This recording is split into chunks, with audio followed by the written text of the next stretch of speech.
നമസ്കാരം. മലയാളി വാർത്തയിലേക്ക് സ്വാഗതം. ഇന്ത്യ തേടുന്ന അധോലോക കൊടും കുറ്റവാളി പാകിസ്ഥാനിൽ കഴിയുന്നുണ്ടെന്ന് സ്ഥിരീകരിച്ചിട്ടും എന്തുകൊണ്ട് ദാവൂദിനെ പിടികൂടാൻ കഴിയുന്നില്ല എന്നത് പ്രസക്തമായ ചോദ്യമാണ്.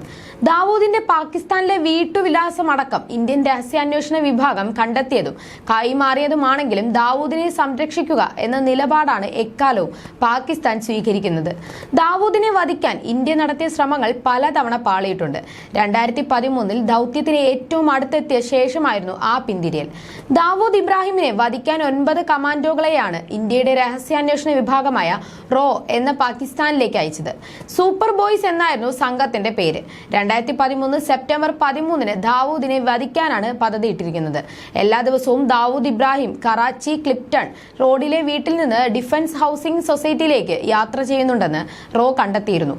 ഈ വഴിയിലെ ദർഗയാണ് ഓപ്പറേഷൻ നടത്താനായി തിരഞ്ഞെടുത്ത സ്ഥലം. 9 കമാൻഡോകളും ദാവൂദ് വരുന്ന റോഡിൽ സെപ്റ്റംബർ 13 കാത്തുനിന്നു.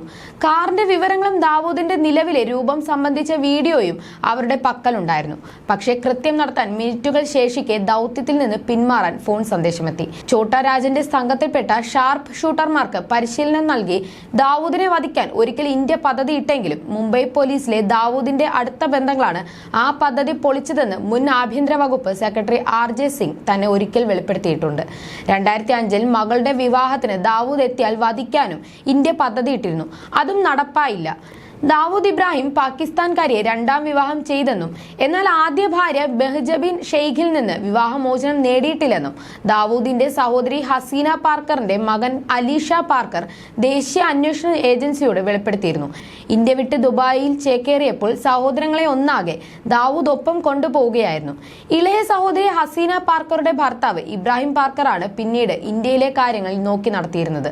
പാർക്കറെ ഗാവ്ലി ഗ്യാങ് കൊലപ്പെടുത്തിയതോടെയാണ് ദാവൂദിന്റെ ഇളയ സഹോദരി ഹസീന പാർക്കർ അധോലോകത്തേക്ക് കടന്നു വരുന്നത്. ഹസീനയുടെ ഗോൾഡൻ ഹാൾ അപ്പാർട്ട്മെന്റ് ക്രിമിനൽ പ്രവർത്തനങ്ങളുടെ കേന്ദ്രമായി മാറി. മുംബൈയിലെ ഗോഡ് മദർ എന്നാണ് ഹസീന ഒരു കാലത്ത് അറിയപ്പെട്ടിരുന്നത്. ദാവൂദിന്റെ ഇന്ത്യയിലുള്ള ബന്ധുക്കളുമായി അടുപ്പം പുലർത്തുന്ന മെഹജബീനിൽ നിന്ന് അന്വേഷണ ഏജൻസികളുടെ ശ്രദ്ധ തിരിക്കാനാണ് 2ാം വിവാഹം എന്നായിരുന്നു അന്വേഷണ ഏജൻസിയുടെ വിലയിരുത്തൽ. ദാവൂദിന്റെ ഭാര്യ മെഹജബീൻ ഇന്ത്യയിലെ കുടുംബവുമായി അടുപ്പം പുലർത്തുന്നുവെന്നും കുടുംബത്തെ നിരീക്ഷിക്കുന്നുണ്ടെന്നും അന്വേഷണ ഏജൻസികൾ ആവർത്തിക്കുന്നുണ്ട്. അതിനിടെ മെഹജബീൻ ഇതിനിടെ ഇന്ത്യയിൽ വന്നുപോയെന്നും വാർത്തകൾ പ്രചരിച്ചിരുന്നു. ഇവർക്ക് 3 പെൺമക്കളും 1 മകനുമാണുള്ളത്. മുൻ പാക് ക്രിക്കറ്റ് താരം ജാവേദ് മിയാൻദാദിന്റെ മകനാണ് മൂത്ത മകൾ മെഹ്റൂബിന്റെ ഭർത്താവ്. മക്കളെല്ലാവരും വിവാഹിതരാണ്. ഏകമകൻ മോയിൻ നവാസ് പൗരോഹിത്യ മാർഗത്തിലേക്ക് തിരിഞ്ഞെന്നും മൗലിയാവാൻ ഒരുങ്ങുകയാണെന്നും ദാവൂദിന്റെ സഹോദരൻ ഇക്ബാൽ കസ്കർ അന്വേഷണ ഏജൻസികളോട് വെളിപ്പെടുത്തിയിരുന്നു. തന്റെ സാമ്രാജ്യത്തിന് അവകാശികളില്ലാത്തതിനാൽ ദാവൂദ് ദുഃഖിതനാണെന്നും മൊഴിയിലുണ്ടായിരുന്നു.